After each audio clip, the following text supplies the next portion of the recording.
Cámara, audio, video, 4, 3, 2, 1, cámara.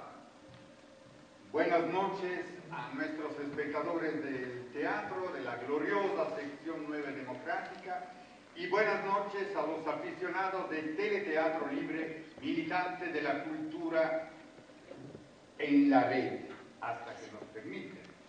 ¿Cuál es la diferencia entre esta televisión y las otras, la que yo llamo la televisión patronales? Bueno, no tenemos dueños. Si no tenemos dueños, no tenemos dinero. Esto nos permite que tenemos cortes, sí, tenemos cortes, pero no son comerciales, son cortes más bien culturales. Bueno, luego de haberlos saludado, agradecemos a nuestro invitado, ahora viene toda la lista del profesor Paolo Pagliai, pero no se acaba ahí, director de la Facultad de Humanidades, así se dice, ¿no?, de la Universidad del Claustro de Sor Juana. Gracias por estar con nosotros. Gracias. Y con la gran fatiga que tenemos que hablar en español cuando somos los dos italianos. Ahora vamos a ver qué pasa. No podemos hablar como extranjeros, por ejemplo, no nos metemos adentro de la política, pero sí de la italiana podemos. Símbolo del capitalismo. Paradigma. Paradigma.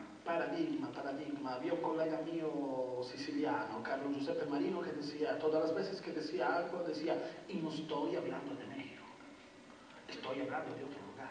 Exactamente. Como decía, ¿valdrá la pena hablar de Marx? Sí, vale la pena. Credo que lo hemos sepultado demasiado pronto, presas de un orgasmo de la historia.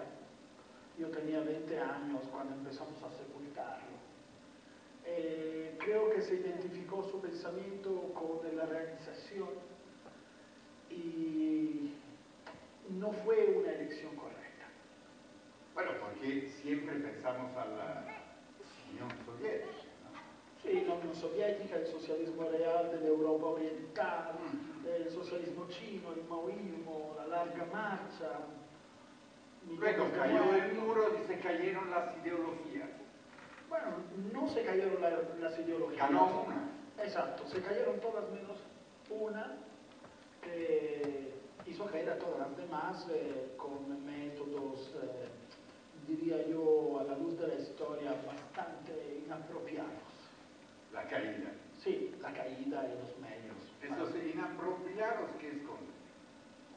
Deshonestos, No, para entender bien las palabras. mentirosos, deshonestos, nos vendieron una idea del mundo inexistente, nos vendieron esa idea de la libertad duradera.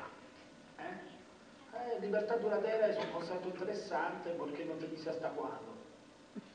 Además, como en la Constitución de los Estados Unidos, ¿no? La búsqueda de la felicidad, la búsqueda, y no la consigues, te sientes mal. Sí, siempre he pensado que también los franceses, ¿no? La Constitución del 92, artículo número 1, el hombre tiene derecho a ser feliz. A mí me da miedo. Pues a mí también, pues si no lo consigo me deprimo. Señor, perdón, pero disculpe, ¿es necesario ser comunista para hablar de Marx? Esos son los provocadores. Como el aidero. Estamos llenos. No, el Ibero, sí. El Ibero es una cueva de heterostalinistas. ¿Dónde? La Ibero. ¿Así? Me parece. Ahora brincamos, porque eso siempre, cada vez viene eso, se necesita ser comunista. Espérate, la voz de ahí. Pero la Universidad del Claustro, por ejemplo, es una universidad privada. Es una universidad privada laica. El Claustro de Sor Juana es laica. Se siente bien, Sor Juana, en ese sentido. Supongo que sí, una mujer perseguida por un mundo que laico no era. Y no solo porque era religioso, sino porque no le permitía ser como ella era. Ahora, es privada y acá nosotros siempre estamos en el corazón de la lucha para una educación pública, ¿no? Y más con este fenómeno de la juvenil ahora, 133, más, 132, pero aumentaron el tiempo, ¿no? Y bueno estuvo porque, ¿cómo se dice?, quitaron prejuicios sobre la universidad privada, la pública, ¿no? Sí, Te decían que era de derecha la privada, no. Bueno, no es necesariamente así, ¿no? Existen privadas que son marcadamente de izquierda y privadas nominalmente y patronalmente de derecha. Luego hablaremos de qué es la izquierda y la derecha, porque bajo el cielo hay mucha confusión. Sí, claro. Decía alguien que tú conoces, Giorgio Gaber, que orinar en un baño es de derecha y orinar en la calle en compañía es de izquierda. Sí, eso es una buena definición. Exacto, como la ducha es de izquierda, En latina es burguesa, claro. Cuántas cosas. Sí. Esto sí vale la pena. Querido, ¿cómo te tengo que llamar? Profesor, director, Paolo, querido Paolo. No pienses que esta idea de poner la pregunta valdrá la pena hablar de Marx. No me quiero poner ningún moño. Me salió que tú sabes que hace unos años me quedé en Italia trabajando ahí y un queridísimo amigo, actor, me mandó un mail, dice, querido Alberto, maestro me llama, allá no, acá, ¿por qué no montamos una obra sobre Marx? Me quedé porque digo, y lo averiguamos, no llama, ¿verdad? Ya políticamente, como dices tú, está olvidado. Teatralmente, un silencio total.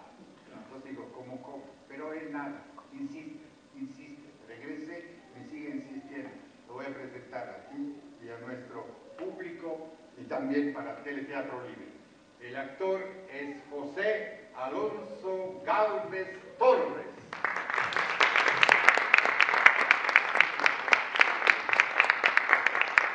Me encanta porque luego quiere su salario. Cuando con el aplauso, todos sabemos que es actor. Actor de izquierda.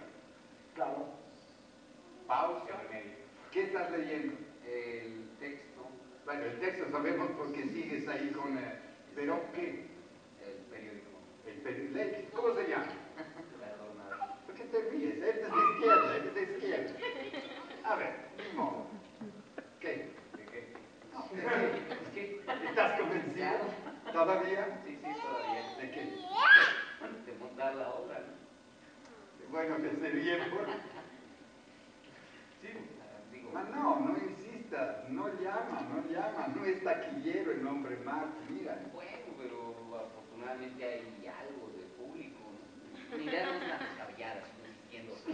Me da gusto que estén aquí, ustedes no han hecho caso de esos idiotas que dicen que Marx ha muerto. Bueno, sí, está muerto y no lo está. Digo que Marx, como Marx, está muerto, pero Marx, como personaje que yo voy a interpretar, no lo está. Como diría Pirandello, Marx en búsqueda de un actor para revivir. Interesante. Sí, bueno, entonces Marx está muerto y no lo está. No lo está. Una probadita de dialéctica. Provocadora, la dialéctica todavía. ¿Quieren saber cómo llegué aquí? Metrobús. La verdad es que no esperaba llegar aquí. Yo quería volver a Londres, que es donde vivía, en el barrio del Soho, pero... Calves. Ya estamos en el proceso de identificación personaje stanislavskiano, Marx, Gálvez... Pero hubo una confusión burocrática y me destinaron al Soho, sí, pero de Nueva York. Se equivocaron otra vez y me encuentro aquí en este... ¿Cómo le llaman ustedes a su barrio bravo, a su barrio difícil, complicado? ¿Garibaldi? Repito. Bueno. Sí, pero hay más que uno en el de barrios difíciles. ¿Quieren saber por qué regresé? Para reivindicar mi nombre. He estado leyendo sus periódicos, todos proclaman que mis ideas están muertas. No me extraña, porque eso vienen diciendo desde hace más de 100 años. ¿Ustedes no se han preguntado por qué se necesita declararme muerto tantas veces? Bueno, bonita pregunta, luego la vamos. Sí, pero ya, no aguanto más. Es por eso que pedí permiso para volver. Y sí, me dio permiso. A ver. ¿Pediste permiso? ¿A quién? Sí, como a quién, si estoy muerto, a él, adiós. Y no se crean que fue tan fácil que me lo dieran, ¿eh? No, allá también hay que observar reglas. La burocracia. Puedes leer, mirar hacia abajo, hacia este mundo, pero no viajar. Por supuesto protesté. Para variar. Me apoyaron. Sócrates, la vida sin viajar no vale la pena vivir, se les dijo. Gandhi ayunó. La madre Jones amenazó con organizar una huelga. Mark Twain salió en mi defensa. Buda soltó un... ¿Y los demás? ¿Qué hicieron los demás? Dios, en esta situación, ya muertos, ¿qué tenían que perder? Gálvez, yo no sé nada de su reputación, la de Marx no era, digo... Bueno, sí, tengo reputación de conflictivo, peleonero, un hijo de la chingada, si quieren. Pero incluso allá, la protesta funciona. Me dijeron, está bien, tienes 1 hora más o menos para hablar de lo que quieras. Pero por favor, nada de manifestaciones. Es que ellos creen en la libertad de expresión, dentro de ciertos límites. Son liberales como ustedes, así es que pueden difundirlo. Marx ha vuelto. Pero no se vayan a espantar, por 1 hora más o menos. Y además quiero que les quede bien claro, yo, Marx, no soy marxista. Una vez se lo dije a Pieper y casi se vuelve loco. Les hablaré de Pieper más adelante, ¿eh? Más adelante. Más adelante. A ver, Galvez, ¿de dónde vas? A mi camerino. Marx, curiosa, ¿no? No se define marxista. No, Cristo no era cristiano, Marx. Ya eres el segundo que ya me va contestando así. Pues tampoco Cristo budista. Todo lo que ha pasado después de ellos fue una traición. No, es que ellos pertenecían a otra cosa, ¿no? Es obvio. Son los que lo siguieron que se identificaron en ellos. Entonces tú dices que habrá una interpretación equivocada. Bueno, de Marx hay varias interpretaciones, ¿no? Varias, por ejemplo, ahora Galvez hablaba de dialéctica. Claro. Considero que la interpretación dialéctica de Marx es una forzatura de la historia. Creo que tiene también sus culpables, Marcuse, Althusser, varios dioses de los 60 transformaron y malentendieron el discurso marxista. Hoy se habla mucho de Noam Chomsky. Bueno, pero Chomsky... En este sentido, ¿de quién? Sí, Chomsky no pertenece al grupo de los dialécticos. Sí, no, pero heredan algo, ¿no? Ahora, decir que los dialécticos se equivocaron no es ninguna blasfemia marxista, ya que hay que hablar así porque el marxismo en el siglo XX se volvió una especie de religión y el Partido Comunista en muchos países es un partido iglesia, que o estás conmigo o estás contra de mí, están los herejes, por eso están también la excomulgación.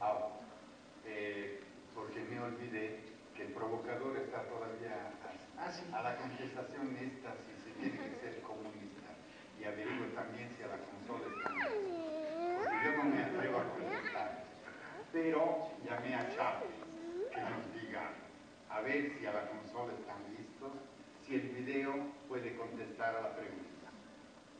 Dime, ¿qué estás leyendo? A Carlos Marx. No serás comunista, ¿verdad? Hay que ser comunista para leer a Carlos Marx. Rupert. Una respuesta razonable. Si no eres comunista, ¿qué eres entonces? Nada. ¿Nada? Cualquier forma de gobierno me fastidia. Pero alguien debe de gobernar. No me gusta la palabra gobernar. Bueno, si no te gusta la palabra gobernar, digamos, mandar. El mando en el gobierno significa poder político y el poder político es la forma más directa de oprimir al pueblo. El poder político es la forma más directa de oprimir al pueblo. Pero se necesita también ser gobernado. Bueno, la palabra clave es poder, no es tanto política. El poder es una buena herramienta para oprimir al otro. A mí esta definición de pueblo, perdón que te lo diga, no me gusta tanto. A mí todos esos colectivos que no hablan de nadie, sobre todo no hablan de mí. ¿Sí? Si no hablan del pueblo, a mí no me importa. ¿Eso por qué? ¿Eso es para una exaltación del individuo o porque no. le tienes miedo que puedan apagar el término individuo? No, porque aquí el problema va no con Marx, el problema va con Hegel, ¿no? El problema es que cuando tú sacas el hombre, el ser humano, del centro del discurso y lo sustituyes con otra cosa, que sean buenas ideas, buenos principios, da igual, te vuelves inhumano. Y eso es el problema. De hecho, el primer Marx era uno bastante hegeliano.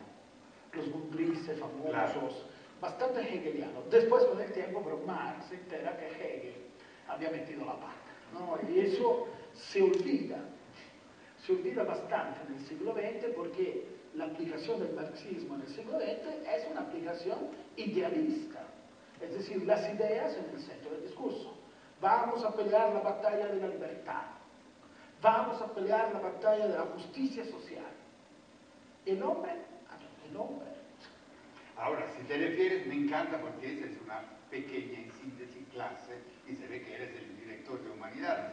Pero Gracias, el hombre en el sentido que tiene que vivir dignamente para poder desarrollar todo lo que estás diciendo. Sí, pero es como el Dr. House. Si el Dr. House se concentra en curar las enfermedades y se olvida que tiene que ver con individuos, es una bestia. ¿O no? No, sí, no voy a contestar. Perdóname, Pablo, como te dije, el teleteatro libre necesita cortes, no comerciales. Cortes y regresar. Vivíamos en Londres, Jenny, las niñas y yo. Y más 2 perros, 3 gatos y 2 pájaros vivíamos. Sobrevivíamos en Londres, en un departamento de Dean Street, allá donde salen las aguas negras de la ciudad, en el barrio del Soho. Estábamos en Londres porque a mí me habían expulsado de mi país, de Renania, donde nací. Hacía cosas peligrosas, dirigía un periódico. La Gaceta Renana, no particularmente revolucionaria, pero supongo que lo más revolucionario que se puede hacer es decir la verdad. En Renania, los pobres recogían leña para calentarse en las propiedades de los ricos, que es donde la había, y la policía los arrestaba. Por eso escribí un editorial protestando. Censuraron el periódico. Entonces escribí otro editorial denunciando que en Alemania no había libertad de prensa y sí, me dieron la razón. Cerraron el periódico. Entonces sí nos volvimos radicales. ¿No pasa así? Te empujan, te empujan, te empujan. El último número de la Gaceta Renana salió con un enorme encabezado. En letras rojas, rebelión. Eso sí les molestó a las autoridades y me ordenaron salir de Renania. Así que me fui a París. ¿A dónde más podría irme exiliar? ¿En qué otro lugar del mundo puedes sentarte toda la noche en un café y contar mentiras sobre lo revolucionario que eras en tu país? Si alguno de ustedes tiene que exiliarse, lo mejor es París. Jenny consiguió un minúsculo departamento en el barrio latino. Fueron unos meses maravillosos, nuestra luna de miel en París, hasta que la policía alemana dio el chivatazo a la policía de París. Parece que su conciencia internacionalista se ha desarrollado mucho antes que la de los trabajadores, ¿no? Así que me expulsaron de París. Nos fuimos a Bélgica y me expulsaron otra vez. Al fin llegamos a Londres, a donde van a dar los refugiados políticos de todo el mundo. Los ingleses son admirables por su tolerancia, e intolerables por cuanto presumen de serlo.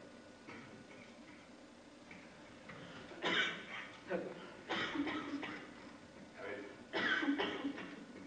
Galo. ¿Pasa algo? Perdón. El doctor me dijo que la tos se me iba a quitar en unas cuantas semanas y eso fue en 1858. Marx. Libertad de expresión. Hoy, en aquella época, vimos, ¿no? Marx tuvo que, afortunadamente con nosotros, porque si no hubiera cambiado la historia. Hoy la libertad de expresión, ¿cómo está? Bueno, hoy en las democracias uno puede decir lo que quiere, tanto no lo escucha nadie. Eso es maravilla. Eso es interesante, porque tú puedes hablar de lo que quieres porque todo el mundo está sordo. Más bien, está sordo. No se oye porque la voz más alta es la que tiene la televisión, que es lo que quiere. La televisión, cierta parte de la red... No, también la red está... No la santificaría, porque... No, para nada. Alguien está hablando ahora del quinto poder como algo positivo. Yo diría que este quinto poder nos está controlando mucho más, porque cada quien de nosotros sabe perfectamente allá, no se sabe dónde, el numerito del IP, ¿no? Se llama. Pero les estaba hablando de Pieper. En Londres, los refugiados políticos de todo el continente entraban y salían constantemente de nuestra casa. Pieper era uno de ellos. Pieper me caía mal. Era servil, adulador, no se separaba de mí más de medio metro para asegurarse de que no pudiera evitarlo y todo el tiempo me hacía citas de mis escritos. Yo le decía, por favor, Pieper, no me hagas citas de mí mismo. Se atrevió a decirme, pensando que me agradaría, que iba a traducir El Capital al inglés. El tipo no decía una palabra en inglés sin hacer una carnicería. El inglés es un bello idioma. Es la lengua de Shakespeare. Bueno, si Shakespeare hubiera escuchado decir a Pieper una sola frase en inglés, se envenena y luego lo envenena a él. Pero Jenny le tenía lástima. Era un una especie de solidaridad de refugiado. Lo invitaba constantemente a nuestras cenas familiares. Una noche llegó Pieper y me anunció la fundación de la Sociedad Marxista de Londres, una sociedad marxista, ¿y eso qué es? Nos reunimos una vez a la semana para leer sus escritos, los leímos en voz alta y analizamos frase por frase, por eso nos llamamos marxistas, porque creemos enteramente y de todo corazón lo que usted ha escrito, enteramente y de todo corazón. Sí, y sería para nosotros un honor, Herr Dr. Marx, siempre me llamaba Herr Dr. Marx, que usted pudiera presidir nuestra próxima reunión de la Sociedad Marxista de Londres. No puedo. ¿Por qué? Porque yo no soy marxista. No era su mal inglés lo que me molestaba, era... El mío tampoco era perfecto. Era su forma de pensar, como un satélite dando vueltas alrededor de mis palabras y proyectándolas al mundo, pero distorsionadas.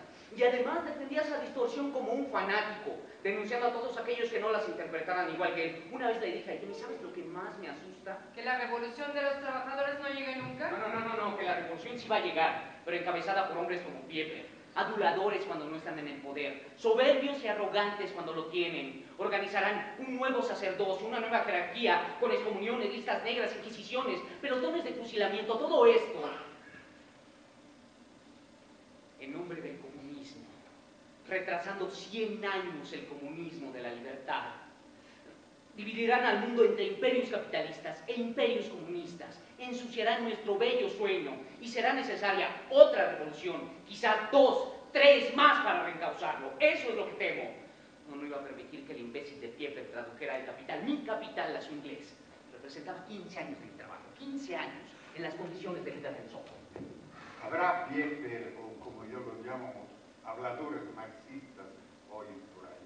Está lleno, ¿no? Ah, está lleno. Lleno de habladores, sí. Aquí o allá, por ejemplo, en Italia. todos lados. Hay en Italia también. Uf, muchísimos. Habladores marxistas. Habladores, digo, Pieper, ¿no? Que, como decía Marx, También marxianos hay. marxianos en el sentido ajeno, de que vienen de él, marxianos. En los dos sentidos, también porque son verdes a veces. Sí, verdes en todos los sentidos. En todos los sentidos. No, el hecho de la interpretación del pensamiento marxiano, de la traducción traidora, es el problema extraordinario, ¿no? Repito, volvemos a la dialéctica. La dialéctica ha sido verdaderamente devastadora para el marxismo. Me llama la atención porque marxiano, muchos me han dicho, es más la aplicación del método de Marx.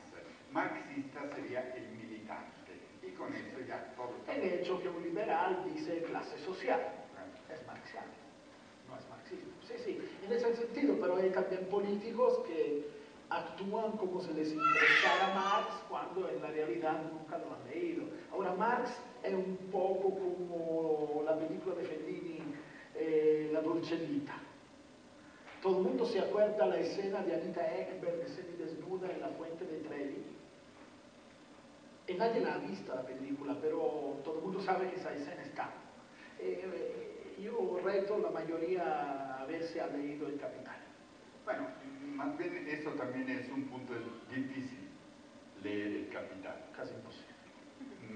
Más difundido es el manifiesto del Partido Comunista y creo que sería importante el 18 Brumario, por ejemplo. Claro. Hacemos un corte y luego seguimos.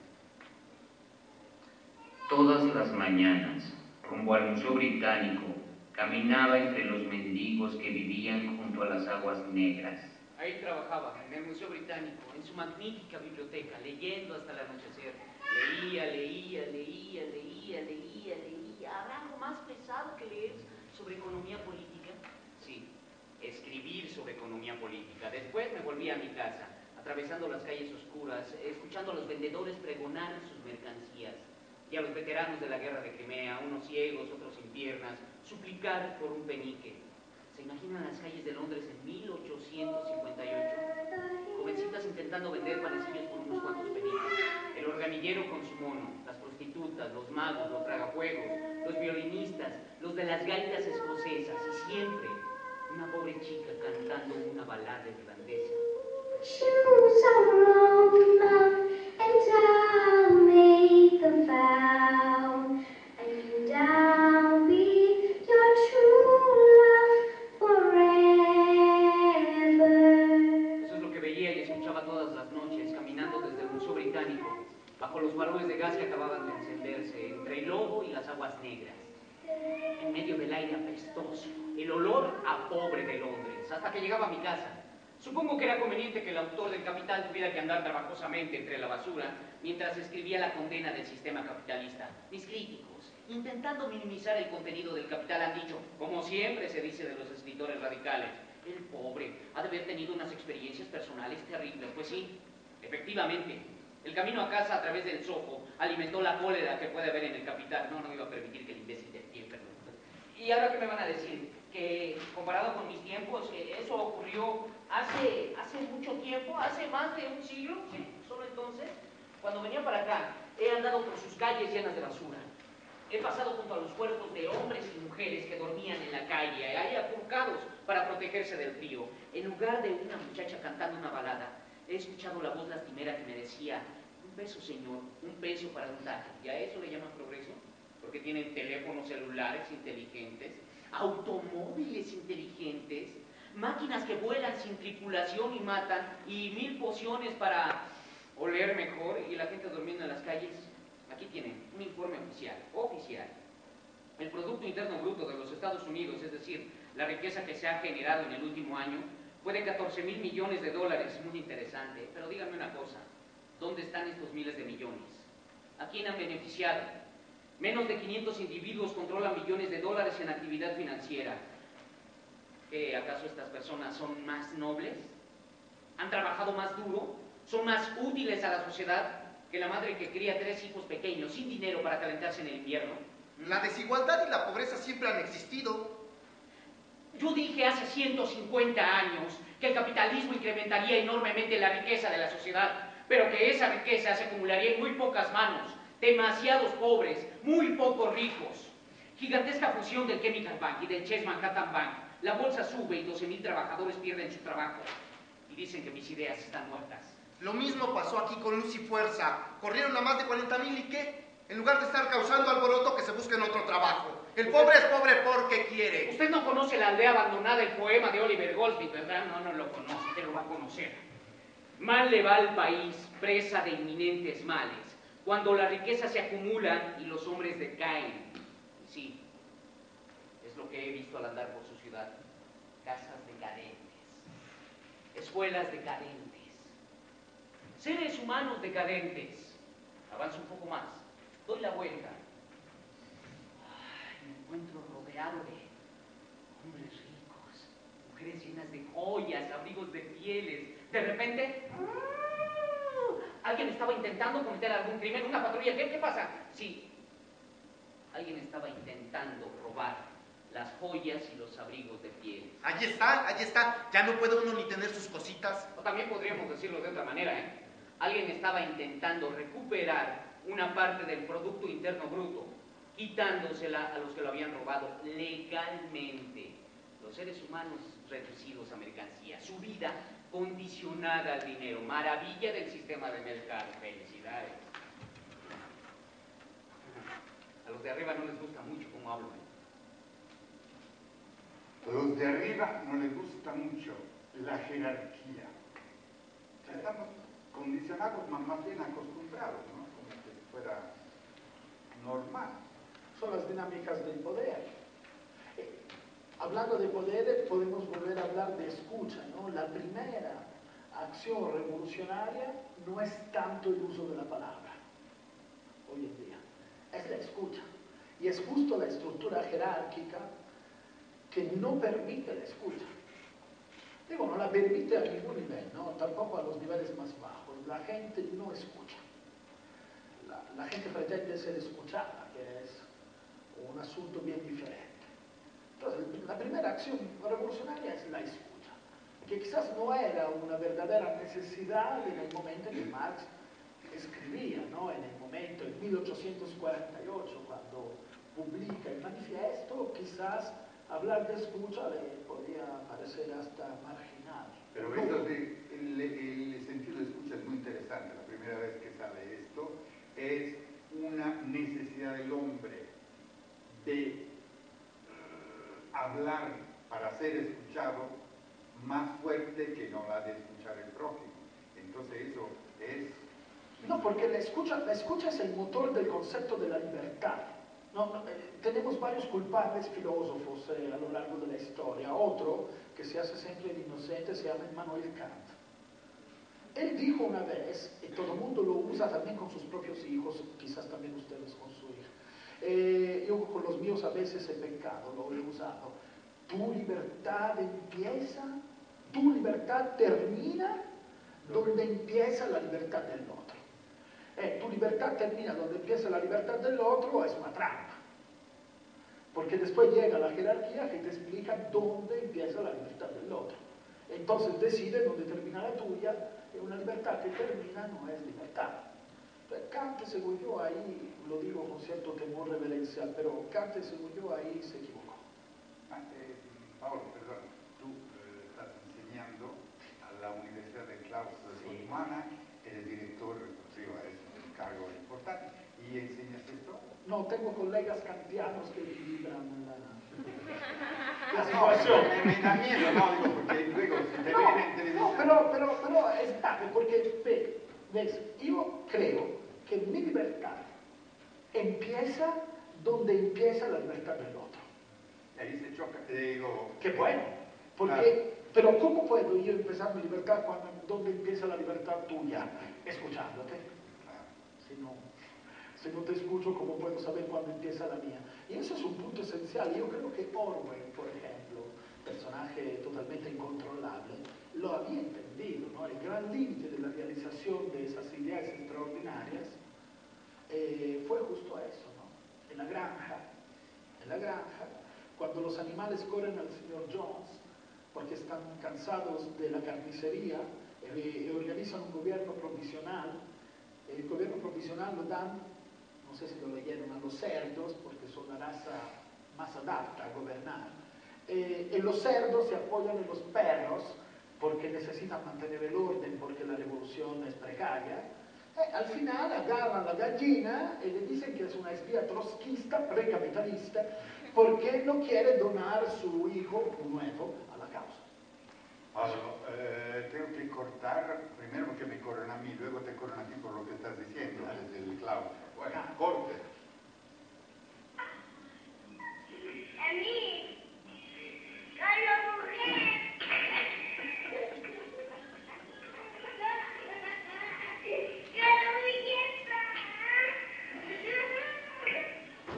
En ese pequeño departamento del Soho, Jenny nos hacía sopa de cebolla y nos cocía papas. Y siempre teníamos pan recién hecho de nuestro amigo el panadero que vivía calle abajo.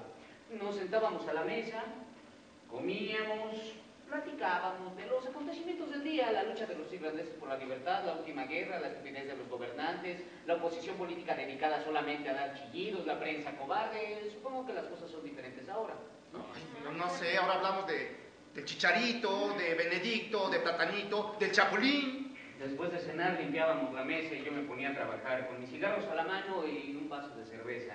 Sí, trabajaba hasta las 3 o 4 de la madrugada, con mis libros apilados a un lado y los informes parlamentarios al otro, y Jenny, sentada al otro lado de la mesa, transcribiendo. Mi letra era imposible, así es que ella tenía que reescribir cada una de mis palabras. ¿Se imaginan ustedes un acto más heroico? De vez en cuando había una crisis, no una crisis mundial, pero sí. Un libro había desaparecido, un día echa de menos mi Ricardo. Jenny, ¿dónde está mi Ricardo? ¿Quieres decir los principios de economía política de Harry Ricardo? Creí que ya no lo necesitabas y lo llevé al monte. ¡Mi Ricardo, al monte de piedad! Ay, tranquilo, ¿no llevamos la semana pasada al monte el anillo que me regaló mi madre? Bueno, así estaban las cosas, lo empeñábamos todos, sobre todo los regalos de la familia de Jenny. Cuando terminemos con los regalos, seguimos con nuestra ropa. Una Navidad, no que una Navidad, un invierno entero me la pasé sin mi abrigo. Cuando se publicó El Capitán, claro que quisimos festejarlo, pero no teníamos ni para desempeñar los cubiertos y los platos para la cena. Engels tuvo que dar un dinero. Engels, un santo. Federico Engels. No hay otra palabra para él. Santo. Cuando nos cortaban el agua, el gas, la casa se quedaba oscura, nuestro ánimo por los suelos, entonces Engels pagaba las facturas. Su padre tenía unas fábricas en Manchester, sí. El capitalismo nos salvó. Bueno, santo, santo, pero no siempre entendía bien nuestras necesidades, ¿eh? Pobres y exigentes. No teníamos ni para comer y Engels enviaba cajas de vino. Una Navidad no teníamos el arbolito y Engels llegó con 6 botellas de champaña. Y el arbolito, bien, gracias, nos lo imaginamos. Hicimos un círculo a su alrededor y cantamos Feliz Navidad, Feliz Navidad. Sí, ya sé que mis amigos los revolucionarios estarán diciendo ahora, Marx el ateo, con un árbol de Navidad. Sí, yo escribí que la religión es el opio del pueblo, pero nadie, ni siquiera mis amiguitos los revolucionarios han leído el párrafo completo. La religión es el único momento que tiene el oprimido para respirar. Es como el opio, un alivio. No es una solución, pero de algo sirve para aliviarse. Y si hay alguien aquí que sabe de alivios, ese soy yo. Lo sé muy bien por mis forúnculos, fístulas, abscesos, barros, granos en el... No hay nada en el mundo más horrible que tener forúnculos en el culo. ¿Sabías de estas intimidades dramáticas, de esta enfermedad que parece que viene del marcigago? Eso no lo sabía. No. Qué bueno, algo me ganan, no es posible. Regresando un momento a la estructura de la, no a la estructura, pero a tu cargo en la universidad, director de humanidades. Hoy se habla como que las humanidades son el antídoto al consumismo, al capitalismo, a la deshumanización. ¿Tú crees? El humanismo es el antídoto, no las humanidades. Ahí tenemos un juicio de forma debido a los franceses. No es que quiero echarle todas las culpas. No, es una maravilla, porque aquí nos cerramos. Sí, no, bueno, los franceses en los tiempos de la Ilustración tuvieron la brillante idea de dividir las disciplinas en humanísticas, humanas y duras. Cuando yo escucho a Marx ahora con ustedes me pregunto, ¿es ciencia blanda o es ciencia dura? Ellos dividieron así el mundo y entonces sale el resultado que la filosofía no es ciencia humana. En las matemáticas son ciencias duras. Es decir, no son humanas. La ruptura de la alquimia, el ¿no? problema entonces es el humanismo, no son las humanidades. Todo debería ser humanidades. La economía debería de ser humanidades y debería de preocuparse del bienestar. La medicina es humanidades y debería de preocuparse de la salud, ¿verdad? Y el derecho es humanidades y debería de ocuparse de la justicia. Y aquí estamos llena de humanidades. Corte y regresamos. Jenny, no sé cómo le hizo. Empacó todo lo que teníamos y se trajo a nuestras 2 hijas, Jenny y Laura, a Londres. Después parió 3 veces en nuestro miserable y frío departamento de Dean Street. Hizo hasta lo imposible para que los niños no sufrieran por el frío. Los vio morir, uno tras otro. Guido todavía no había empezado a andar. Francesca tenía 1 año. Tuve que pedir prestadas 3 libras para su ataúd. Mosh vivió 8 años. La noche en que murió todos dormimos alrededor de su cuerpo en el piso hasta el amanecer. Cuando nació Leonor,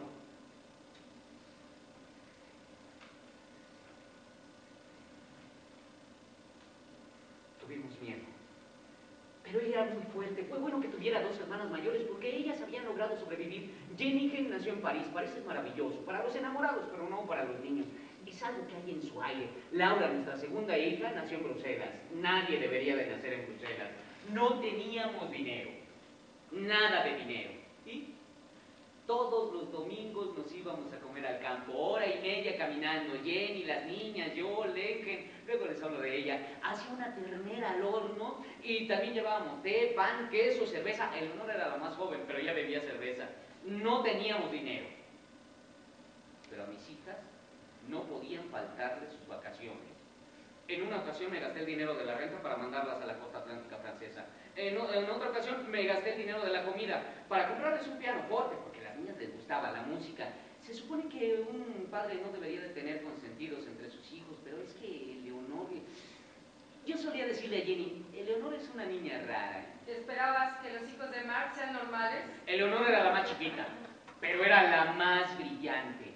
¿Se imaginan una revolucionaria de 8 años? Es la edad que ella tenía en 1863.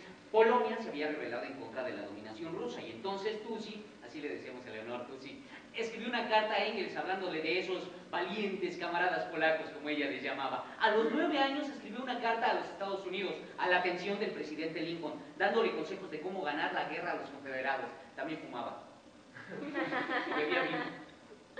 Todavía era una niña, vestía sus muñecas mientras se tomaba un vaso de vino. A los 10 años ya jugaba ajedrez conmigo y no era fácil ganarle, ¿eh? A los 15 se enfureció de repente contra la ley que ordenaba descansar en el Día del Señor. No se permitía ninguna actividad en domingo. Entonces Tusi organizó la noche del domingo para el pueblo en el Salón San Martín. Trajo músicos de todas partes que interpretaban a Händel, a Mozart, Beethoven. El local estaba repleto, 2000 personas y nadie fue arrestado. Así es que aprendieron. Si tienen que violar la ley, háganlo junto a 2000 personas. Y por favor, a Mozart, el brillo de sus mejillas apagaría las estrellas, lo mismo que la luz del día apaga las antorchas. Yo leía Shakespeare, Esquilo, Dante en voz alta, y a Tusi le encantaba. Se aprendió de memoria Romeo y Julieta. Me insistía que le leyera una y otra vez las palabras de Romeo, de cuando ve a Julieta por primera vez. Sus ojos celestiales brillan tanto en la noche que los pájaros comenzarán a cantar pensando que es de día. No era fácil vivir con Tusi. ¿Saben lo molesto que es tener una niña que encuentra defectos en tus pensamientos? Discutía conmigo sobre mis escritos, por ejemplo, mi ensayo sobre la cuestión judía. No es fácil de entenderlo, lo admito. Bueno, pues Eleonor lo leyó e inmediatamente me desafió. ¿Por qué cogiste a los judíos como representantes del capitalismo? ¿No son los únicos envenenados por el comercio y la codicia? No es que los haya escogido, intenté explicarle. Simplemente los tomé como un ejemplo, su respuesta. Se puso una estrella judía en el pecho y me anunció: yo también soy judía. ¿Qué podía decirle? Me encogí de hombros. Ese gesto es muy judío. Uy, de veras que llegaba a ser realmente insoportable. Por ejemplo, sabía que mi padre se había convertido al cristianismo. No era muy cómodo ser judío en Alemania, si es que ha habido algún lugar cómodo para ser judío. A mí me habían bautizado a los 8 años y esto a Tusi le intrigaba. Una vez me pregunta, Moro, a mí me decían Moro por mi piel un poco más oscura. Moro, sé que estás bautizado, ¿sí? Pero antes fuiste circuncidado, ¿no? Nada le daba pena. Por ejemplo, una vez junto a su estrella judía se puso un crucifijo, no por el cristianismo, sino en nombre de los rebeldes irlandeses que luchaban en contra de la libertad, en contra de Inglaterra, perdón. Conoció la lucha de los irlandeses por Lizzie Borden. Lizzie, la mujer de Engels. Lizzie era una obrera, apenas sabía leer. Engels, el santo, hablaba 9 idiomas. ¿Piensan ustedes que tenían dificultad para entenderse? No, simplemente se querían. Lizzie era activista del movimiento irlandés, a Tusi le encantaba ir a visitarla, las dos se sentaban juntas en el suelo, cantaban canciones irlandesas y hasta quedarse dormidas. With heads all uncovered, head out on the ground. Hubo una noche terrible. La noche en que el gobierno inglés colgó a 2 jóvenes irlandeses, justo ahí en el Soho, en medio de una multitud de borrachos exaltados. Esos ingleses tan educados con su té a las 5 y sus ahorcamientos públicos. Sí, ya sé que ahora no juegan a la gente, se limitan a inyectarles veneno en las venas, suministrarles gas letal, quemarlos con electricidad, sí. Es más civilizado. Colgaron a esos jóvenes irlandeses por desear la libertad de su tierra. Eleonor no dejaba de llorar. Yo le dije, tú si no puedes involucrarte tan profundamente en los horrores del mundo, solo tienes 15 años. Esa es la cuestión, Moro. No tengo 12 ni 13, tengo 15 años. Arms and fire, James Conley fell into a ready-made grave. Paulo, yo soy mucho más viejo que tú, pero por el trabajo que hace, la responsabilidad hacia los jóvenes. ¿Qué se le da? ¿Qué se le pasa? No quiero decir qué esperanza tiene. da y que nos dan. Sí, claro, pero Sí, es un problema. hay un testimonio que se le pasa para que puedan...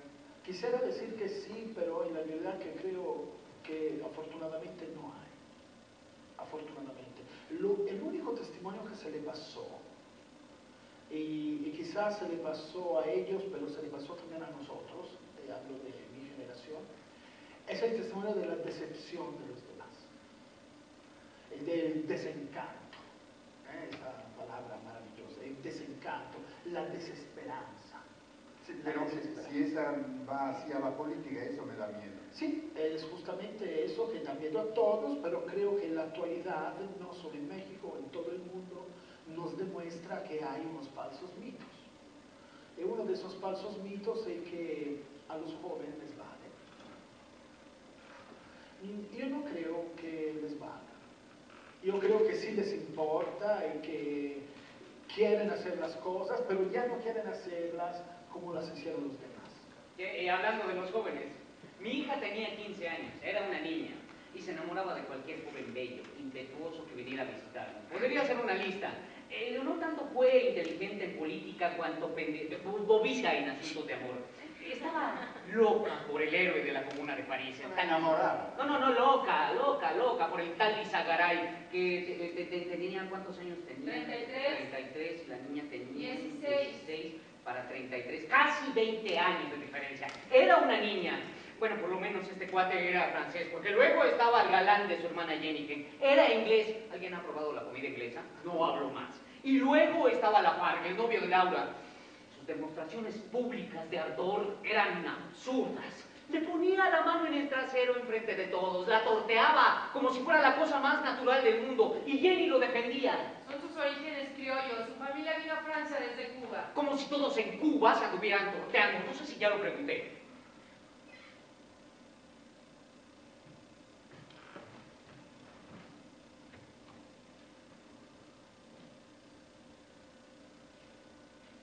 ¿Alguien ha tenido alguna vez forúnculos en todo el cuerpo? Es una enfermedad horrible. A mí me han atormentado durante toda mi vida. Algunos imbéciles han intentado analizarme por esta enfermedad. Marx está enfadado con el sistema capitalista porque tiene forúnculos, imbéciles. Y los revolucionarios que no tienen forúnculos, ¿qué? Pero siempre le han de encontrar algo, ¿eh? A uno que le pegaba a su padre, aquel otro que su madre lo amamantó hasta los 10 años. Además, allá nunca le enseñaron a usar rabasinica o jamás le cambiaron el pañal. ¿Y a usted cómo le va? Usted es normal. Como si tuviéramos que ser anormales para rebelarnos en contra de la explotación. Le encuentran cualquier explicación, excepto la más obvia, que el capitalismo, por su propia naturaleza, por estar en contra del espíritu humano, alimenta la rebelión. Y ahora no me vayan a decir, por favor, que el capitalismo, comparado con mis tiempos, se ha vuelto, ¿qué? ¿Más humano? ¿Sí, de veras? Hace unos cuantos años, y lo leí en sus periódicos. Bueno, en Carolina del Norte, los dueños de una fábrica, sus trabajadoras, las tenían encerradas en sus criaderos de pollo para explotarlas más. Hubo un incendio y murieron 25 mujeres atrapadas. Eso no pasa aquí, ¿verdad? Bueno, hace poco murieron unos mineros enterrados, se quemaron unas obreras, pero bueno, los trabajadores deben de tener más cuidado. ¿Y a eso le llama usted capitalismo más humano? ¿De verdad se lo creen? Debería darles vergüenza. Sí, es muy probable que mi rabia sea provocada por mis forúnculos. Y si así fuera, ¿qué? ¿Ya intentaron trabajar? ¿Sentados? ¿Con forúnculos en el culo? Y por favor no me hablen de los médicos, sé que ellos saben de esto mucho menos que yo. Mucho menos porque los forúnculos son míos, no podía ni dormir. Hasta que descubrí algo milagroso. El agua. Sí, tan simple como eso. Baños empapados en agua caliente. Bueno, tibia, y Jenny me los aplicaba pacientemente una hora tras otra. Se despertaba en medio de la noche cuando yo me quejaba por el dolor y me aplicaba mis paños calientes. A veces cuando Jenny no estaba, lo hacía al Engen. Ya les hablaré de ella más adelante. No coman ansias, más adelante. ¿El capitalismo empuja a la rebelión? La rebelión es empujada por la falta de libertad. El capitalismo ha representado una de las fuentes más evidentes de los últimos de las últimas décadas de la falta de libertad. No es la única fuente de falta de libertad, pero la rebelión sí la puede empujar el capitalismo.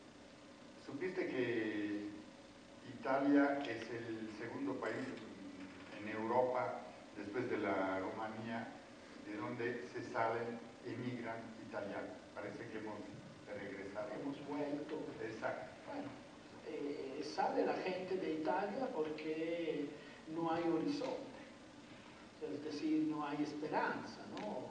¿Pero es por Italia o por un sistema que ha reducido uno de los países del sistema del capitalismo? Es por un sistema de injusticia que existía cuando Italia no era exactamente la vanguardia del capitalismo, y hoy que es una de las vanguardias del capitalismo, porque no hay ningún orgullo en ser uno de los 8 países más ricos e industrializados de la Tierra, creo que es una condena. Sí, esa es una gran contradicción, perdóname, porque tenemos crecita bajo cero, deuda hasta que ya no se puede, pero seguimos siendo el país más capitalista. Porque lo que cuenta, me parece en todo el mundo, también aquí, es el PIB, el Producto Interno Brutal. Exacto, el Producto Interno Brutal, como dices tú, Exacto. pero no tenemos crecimiento.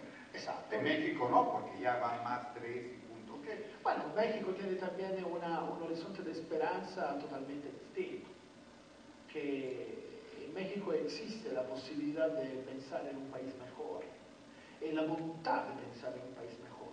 Esa voluntad, esa esperanza en Italia existían en los años 70.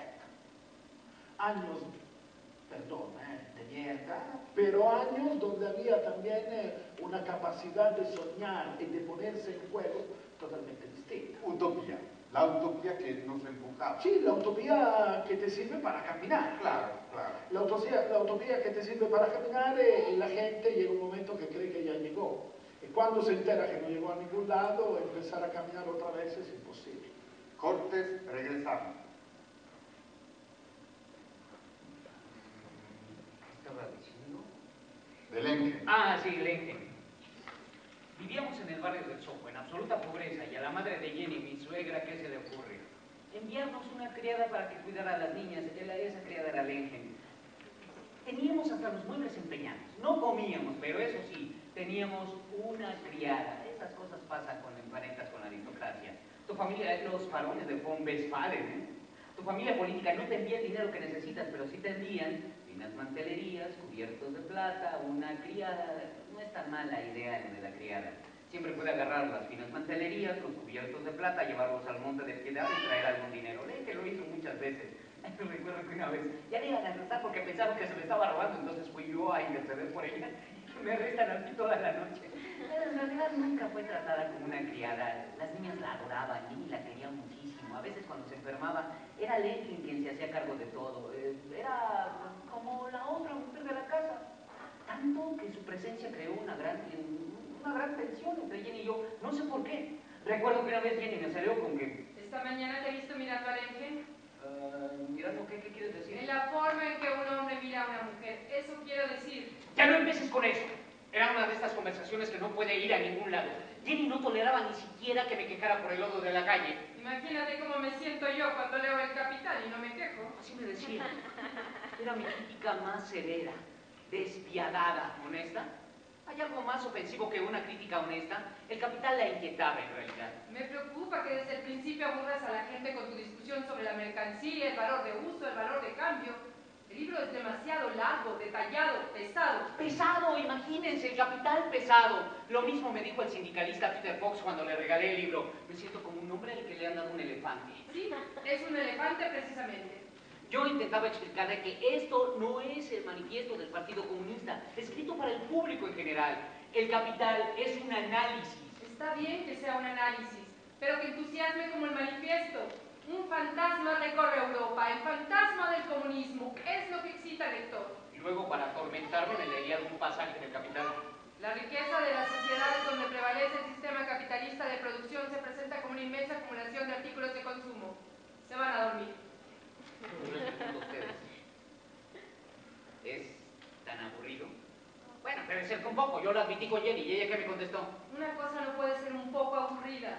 Una cosa no puede ser un poco aburrida. No estoy hablando mal de Jenny, no me malentiendan. Ella consideraba el capital, solo que le parecía un análisis demasiado complejo, no para cualquiera. Por otro lado, no es fácil demostrar cómo en un cierto momento de la historia surge el sistema capitalista, genera un crecimiento colosal de las fuerzas productivas y un incremento sin precedentes de la riqueza del mundo. Luego, esta misma riqueza, por las propias características, será distribuida de tan mala manera que destruirá la humanidad, tanto de los trabajadores como de los propios capitalistas. Y finalmente, el capitalismo cavará su propia tumba para dar paso a un sistema más humano. No es fácil demostrar esto, ¿eh? ¿Estamos llegando a la gente que queremos llegar? ¿Sabes por qué los censores han permitido que se publique tu libro?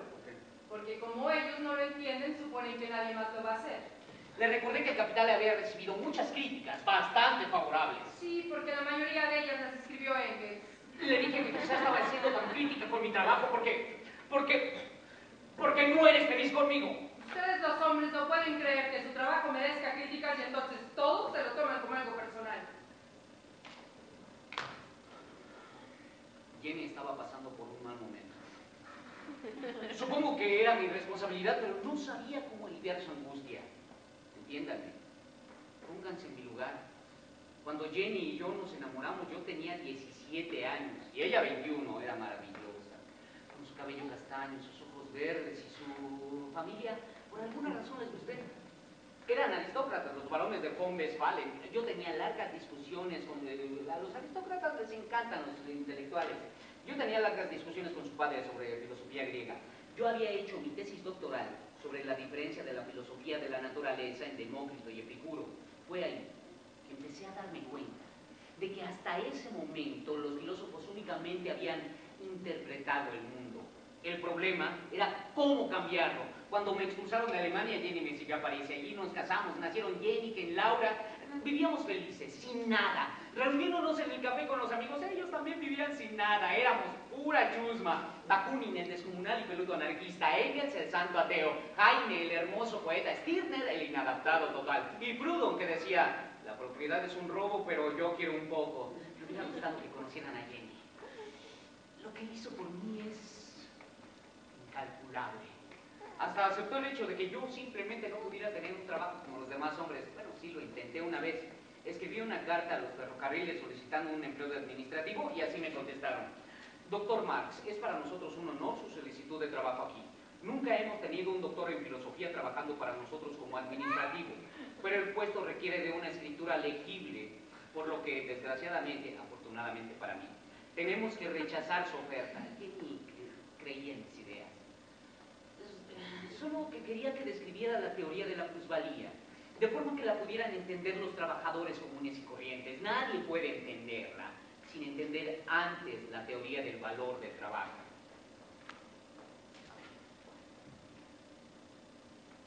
La fuerza de trabajo es la única posesión que tiene el trabajador y tiene que venderla como mercancía para procurarse su subsistencia diaria. ¿Cuánto vale esta mercancía, esta fuerza de trabajo, según el capitalismo? ¿Cuánto? El mínimo indispensable que necesita para subsistir, sobrevivir, un solo día. ¿Qué? Si hasta los de la jornada, ¿no entendieron? En México, con 10 minutos de trabajo de un obrero, 10 minutos, 10, se paga su salario. El resto de horas laboradas es la ganancia de la empresa y del gobierno patrón. Este es el principio de la plusvalía. Dilo más directo, que tu patrón te da un salario muy bajo, apenas para que tú puedas sobrevivir y seguir trabajando. Pero con tu trabajo él gana mucho más de lo que te paga y entonces él se hace cada vez más y más rico, mientras que tú permaneces pobre. Y las estadísticas últimas de hace un mes dicen que no 10 minutos, pero 9 minutos suficientes para el salario mínimo. Querido Pablo, yo creo que humanidades, humanismo, filosofías que quieren cambiar el filósofos, el mundo, yo creo que si no se arregla este punto, no vamos a ningún lado. No, porque yo creo que los intelectuales, como decía Jenny, están estamos hablando a quien no se están escuchando. Yo creo que se ha alejado el idioma de los intelectuales, de los filósofos, de lo que al pueblo, aunque aquí no te guste escuchar. Siempre se ha justificado el incremento de sueldo de una forma equivocada, ¿no? Y de hecho, hablando de Italia, para no hablar de México, no, claro. Il grande milagro, Linetti, il grande milagro Fiat, que empezaron a pagar bastante bien los obreros para que pudieran comprarse el coche. Exacto. Y los obreros, ¿qué hacían con ese sueldo? Se compraban el coche, ¿no? Así exactamente como Marx gastaba el dinero de la renta para comprarle el piano a sus hijas. Es decir, es muy difícil salir de la dinámica del capital. Muy difícil. Me gustaba mucho, y me gusta todavía más hoy que tengo 40 años, la postura de los estudiantes de los 70, que tenían una posición en contra del trabajo. Una postura... También en contra entonces de la Constitución italiana, ¿no? Claro. Que está fundada... Italia es una república basada en el trabajo del hombre. Hoy en día no lo tienen, entonces se cayó hoy en la día Constitución. tampoco es, exacto. No, pero eso es muy importante, en contra del trabajo, porque haber hecho del trabajo un tótem es una acción capitalista. Hemos caído todos, también nosotros, la izquierda, hemos caído en el juego del trabajo como tótem. No, me gustó, luego hablamos entonces nosotros de izquierda, luego lo... Sí, bueno, puedo aceptar que solamente 100 personas en la historia han entendido mi teoría de la plusvalía, sin embargo, es correcta. La semana pasada estaba leyendo los informes del Departamento de Trabajo de los Estados Unidos. Los trabajadores están produciendo cada vez más y su salario es cada vez más bajo. ¿Cuál es el resultado? Justo lo que yo dije hace 150 años. El 1% de la gente más rica de Estados Unidos posee el 40% de la riqueza de ese país. Y esa nación no solamente ha robado a su propia gente, sino que ha chupado la riqueza del resto del mundo. Ese es el gran modelo del capitalismo mundial. Y me piden que simplifique algo que es tan complejo. Como Jenny, que me acusaba de ser demasiado académico y muy poco revolucionario. Olvídate de los intelectuales, háblale a los trabajadores. No seas arrogante e intolerante. ¿Por qué atacas a otros revolucionarios con más vehemencia de lo que atacas a la burguesía? A Proudhon, por ejemplo. Ese tipo no entiende. Tenemos que aplaudir al capitalismo por su desarrollo de grandes industrias para luego apoderarnos de estas. Proudhon piensa que debemos volver a una sociedad más simple, más austera, más pobre de lo que estamos. Por eso escribió su librito La filosofía de la miseria, al que yo le contesté con el mío, la miseria de tu filosofía. Que era inteligente, ingenioso. Yo lo encuentro profundamente insultante. Como dijiste, de izquierda. ¿Cómo puede ser uno de izquierda? ¿O qué quiere decir hoy en un sistema capitalista? ¿Qué posición tiene? Claro, antes quizás era más fácil identificar la izquierda en el marxismo. O en el anticapitalismo. O en el anticapitalismo, pero no, en el anticapitalismo no, porque el fascismo fue anticapitalista en su momento, entonces el fascismo evidentemente no es de izquierda. No, en el marxismo. Hoy creo que la salida de la izquierda marxiana, y si quieren después decimos por qué marxiana y no marxista, con todo respeto por Marx que está aquí, es la ecología. Eso es mi idea. Yo creo que la ecología, las nosotros nuevas fuentes de energía. No, es que la ecología es revolucionaria. Y yo que me siento profundamente... Yo que siento que es el apoyo de las nuevas industrias, pero tú la piensas que es revolucionaria. No, el apoyo de las nuevas industrias con los partidos verdes que tenemos en el mundo hoy en día. Evidentemente, salvar el planeta, que significa salvar al ser humano, que significa salvar al Alberto y Paul, que es los más importantes de todos. No lo dudo, pero tienen que comer. Sí, esa salvación de los seres humanos, que pasa por la salvación del planeta donde viven, no puede pasar por el capitalismo. Porque si hay algo que nos ha llevado a todo esto es la cultura obsesiva del trabajo. Quiero decir que también el motor de la destrucción del planeta ha sido la Unión Soviética, por ejemplo, con su cultura obsesiva ¿Eres del por un trabajo. decrecimiento feliz como están ahora hablando? No, creo que hay que hacer la revolución. No existe otra. Pacífica. Eso se puede discutir. Cultural. Cultural no es pacífica, sin embargo. Digo, Interesante. es una gran violencia. Interesante. Corte y regresamos. Jenny Marx. Madame Jenny Marx, baronesa de Pombespal. Era una persona mucho mejor que yo. Era ella quien me impulsaba. Fue ella quien me animó a comprometerme con la causa de los trabajadores de Londres. Vino conmigo cuando me invitaron a participar en la primera reunión de la Asociación Internacional de los Obreros. Era el otoño de 1864. 2000 personas llenaban el Salón San Martín.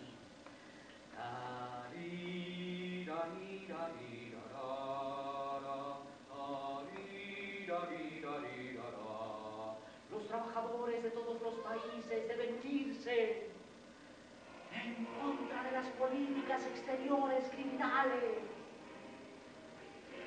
que se mueven por prejuicios nacionalistas, que malgastan en guerras la sangre y la riqueza de nuestros pueblos.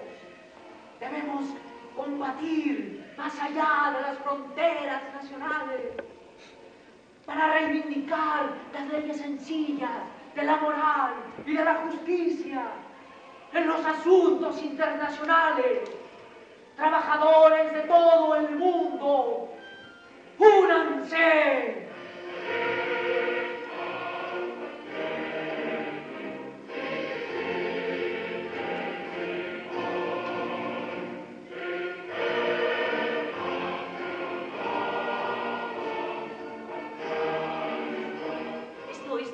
Esto a Jenny sí le emocionaba, le entusiasmaba. Era ella el verdadero sostén de nuestra familia, aunque tuviéramos el agua y el gas cortados.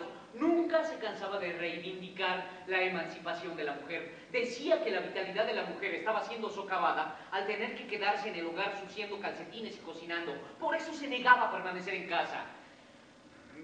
Me acusaba de estar en teoría por la emancipación femenina y de ignorar en la práctica los problemas de la mujer. Tú y Engels escriben sobre la igualdad de los sexos, pero no la practican. Mejor de esto no hablamos, ¿no? Ella apoyaba con todas sus fuerzas la lucha de los irlandeses en contra de Inglaterra. La reina Victoria había dicho, esos irlandeses son gente realmente abominable, son diferentes a cualquier otra nación civilizada. Entonces Jenny escribió una carta a todos los periódicos de Londres. Inglaterra ahorca a los rebeldes irlandeses que solo quieren la libertad. ¿Acaso es Inglaterra una nación civilizada?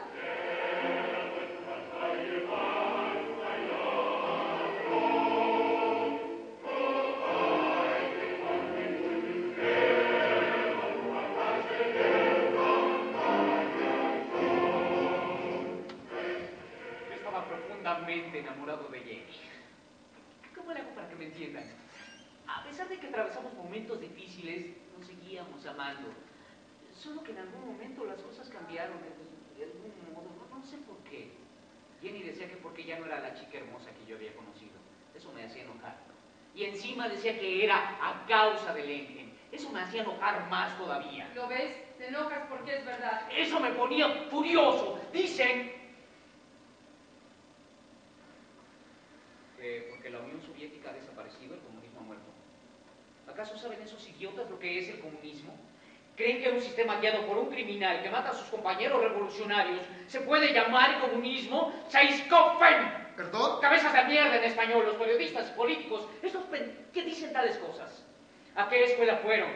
Nunca han leído el manifiesto que Engels y yo escribimos cuando él tenía 28 años y yo 30. En lugar de la vieja sociedad burguesa, con su clase y sus antagonismos de clase, tendremos una asociación en la que el libre desarrollo de cada individuo sea la condición para el libre desarrollo de todos. ¿Sí se entiende? ¿Se entiende el objetivo del comunismo? la libertad del individuo para desarrollarse a sí mismo. ¿Creen de verdad que alguien que se define comunista o socialista y luego actúa como un gángster puede entender lo que es el comunismo? Matar a los que no piensan como tú. Puede ser ese el comunismo al que he dedicado toda mi vida, ese que tomó el poder en Rusia, que interpretaba mis ideas como un fanático religioso. Les habrá permitido leer a sus compatriotas la carta que yo escribí al periódico La Tribuna de Nueva York, en la que decía: la pena capital no puede ser justificada en ninguna sociedad civilizada. El socialismo nunca puede adoptar las estupideces del capitalismo. Aquí en México el Partido Verde ha promovido la pena de muerte. Ahí está. ¿Y sus reclusorios cómo están? Así de repletos. ¿Quién está ahí? Los pobres. Es verdad que algunos han cometido crímenes terribles y violentos, pero la mayoría son raterillos, ladrones, narcomenudistas. Creen en la libre empresa. Hacen lo mismo que los capitalistas, pero en una escala menor, mucho menor. Bueno, entonces, ¿qué? ¿Dejamos que los delincuentes vaguen libremente por la calle o qué? En lugar de castigar al individuo por sus crímenes, eliminemos las condiciones sociales que los provocan. Démosle a cada persona lo que necesita para desarrollar su vida. No. Lo que necesitamos es una buena dictadura. ¡Dictadura, sí! No le tengan miedo a la palabra, ¿eh? Engels y yo hablamos de una dictadura, pero no de un comité central ni de un partido, y menos de un solo hombre, sino de la dictadura temporal de la clase trabajadora. La dictadura del proletariado. El pueblo tendría que apoderarse del Estado para luego gobernar por el bien de todos. Bakunin, por supuesto, no estaba de acuerdo con esto. Decía que un Estado, incluso un Estado de trabajadores, si tenía ejército, policía, reclusorios, se convertiría en una tiranía. Yo le dije: ¿sabes lo que quiero decir con dictadura del proletariado? Fíjate en la Comuna de París. Eso es la verdadera democracia. No como la de ustedes, ¿eh? Perdón, pero donde las elecciones son como un circo y la gente vota y vota por uno, por otro, guardián del viejo orden. Prim, prum, pram, pram, prum, prim. Y sea quien sea el candidato ganador, ¡zlim! Los ricos seguirán gobernando el país. No. En México es diferente.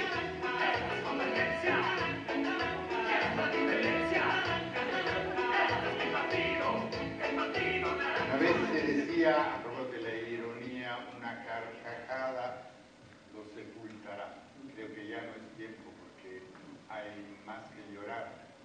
Tú tienes este optimismo hacia la nueva ecología, la revolución ecológica. Yo para nada, porque sé que la industria de hoy se basa, y la economía exactamente, sobre su transformación ecológica. He utilizado, primero quiero decir que Bakunin tenía razón. Con buena Sí, base. todo amaban más a Bakunin. Tenía razón. La historia se lo demostró. La historia se lo demostró.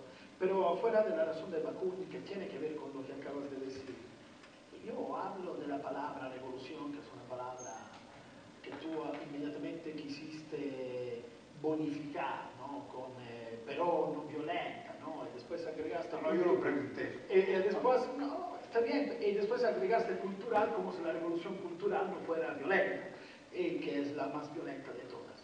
El problema es que si tú quieres enfrentar al problema ecológico a través del reformismo, que es lo que estamos haciendo hoy, es una payasada que premia las exigencias de las nuevas fronteras del capitalismo.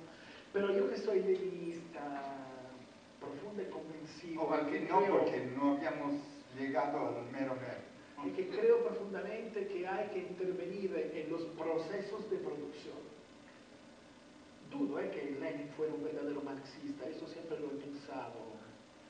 Pero sí, yo me siento leninista, porque si Marx en ciertas cosas hoy no es aplicable, Lenin sí.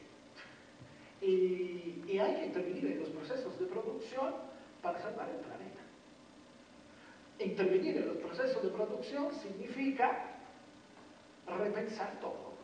Yo creo que... Y hacerle daño a alguien. Claro, si no rompemos no solo el proceso de producción, sino lo importante de la difusión y de la comunicación, que es muy complementario uno a otro, va a ser difícil. Pero casi vamos por ahí. Cortes y regresamos. Sí, conozco ¿Conocen a Bakunin? Bakunin, el anarquista. Si un escritor inventara un personaje como él, dirían que no puede existir, que es pura fantasía.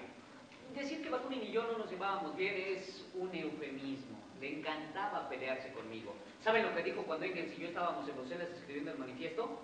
Marx y Engels, sobre todo Marx, son burgueses hasta la médula. Nosotros burgueses hasta la médula. Por supuesto, comparado con Bakunin, todo el mundo era burgués, porque él eligió vivir como un cerdo. Y si tú no vivías como un cerdo, si tenías un techo sobre tu cabeza, piano en tu sala, pan caliente y vino para beber, eras un burgués. Reconozco que el tipo tenía valor.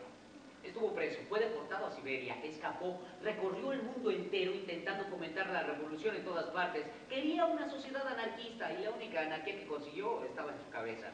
Una vez en Bolonia, Italia, intentó provocar una rebelión y estuvo a punto de matarse con su propio revólver. ¿Nadie ha visto una fotografía de Bakunin? Un gigante, con su cabeza calva cubierta por una gorra gris, barba larga, mirada feroz. No tenía dientes por el escorbuto debido a lo que le daban de comer en la cárcel. Parecía no vivir en este mundo, sino en algún mundo de su imaginación. Era insensible al dinero. Cuando lo tenía lo daba, cuando no lo tenía lo pedía prestado, sin ninguna intención de devolverlo. No tenía casa, o mejor dicho, el mundo era su casa. Llegaba a la casa de algún camarada y anunciaba: ya estoy aquí, que hay de comer, ¿dónde voy a dormir? En una hora la casa era más suya que de sus propios dueños. Una vez estábamos en el Soho cenando e irrumpió en la casa, sin tocar a la puerta, disfrazado de cura porque la policía la andaba buscando por toda Europa. Nos sorprendió porque pensábamos que estaba en Italia, qué sé yo, organizando una revuelta, algo así. El caso es que casi arranca la puerta. Entró, miró a su alrededor, sonrió con su boca desdentada y dijo: buenas noches, camaradas. Y sin esperar respuesta, se sentó a la mesa y empezó a devorar grandes trozos de pan, queso, chorizo, carne, y a tragarse el brandy un vaso tras otro, como si fuera agua. Yo le dije: por favor, Mijail, bebe vino, que es más barato. El brandy es carísimo. Tomó un trago de vino y lo escupió. Esto sabe a meados de burro. El brandy me ayuda a pensar con más claridad. Y luego empezó con su exhibición de siempre, predicando, ordenando, discutiendo, gritando, ordenando, exhortando. Yo estaba furioso, pero afortunadamente fue Jenny quien habló. Mijail, para allá, papá. Estás consumiendo todo el oxígeno de la habitación. Él soltó una carcajada. Y siguió. La cabeza de Bakunin estaba llena de basura anarquista, tonterías románticas y utópicas. Yo quería que lo expulsaran de la Internacional, pero Jenny se opuso rotundamente, por supuesto. ¿No te parece ridículo? En cuanto se forma un grupo con apenas 6 revolucionarios, ya están pensando en expulsar a uno. El desgraciado se quedó con nosotros una semana entera. Una vez nos quedamos ahí discutiendo y tomando hasta que ninguno de los dos podía pararse. De hecho, yo me quedé dormido en medio de una de las peroratas de Bakunin y él me despertó sacudiéndome. Todavía no he terminado de exponer mi punto de vista, me dijo. Era el otoño el invierno de los gloriosos días de ese invierno de 1871, cuando la Comuna tomó el poder en París, la Comuna de París. Bakunin les cayó con toda su mole en esa revolución, pero los franceses sí lo entendían, ¿eh? Decían: el primer día de la revolución, Bakunin es un tesoro. El segundo día, mejor matarlo. Bakunin y yo discutíamos y bebíamos, bebíamos y discutíamos, discutíamos y bebíamos, bebíamos y discutíamos y bebíamos. Mijail, tú no entiendes. El concepto de Estado proletario. No podemos eliminar el pasado por un momento de exaltación. Tenemos que construir una nueva sociedad sobre los restos del viejo orden, el Estado proletario. Eso lleva tiempo. No, pendejo, me dijo. En cuanto el pueblo acabe con el viejo orden, tiene que vivir en libertad, inmediatamente o la perderá. El asunto empezó a ponerse ofensivo. Eres demasiado estúpido para entenderlo. El brandy había hecho su efecto. Marx, eres un arrogante hijo de puta. Como siempre eres tú quien no entiende. Piensas que la revolución de los trabajadores la harán basada en tus teorías. No les preocupa ni una mierda tus teorías. Su rabia surgirá espontáneamente y harán en la revolución sin lo que tú llamas tu ciencia. Es más, escupo en tus teorías y escupo en el suelo. ¡Cerdo! Esto ya era demasiado, Mijail. Puedes escupir en mis teorías, pero no en el suelo de mi casa. Límpialo inmediatamente. Siempre supe que eras un tirano y un déspota. Y yo siempre supe que tú eras un eunuco. Se puso furioso. Rugió, parecía un animal prehistórico y se abalanzó sobre de mí. Rodamos en el suelo, pero estábamos tan borrachos que no podíamos hacernos daño. Y quedamos ahí tirados, jadeantes.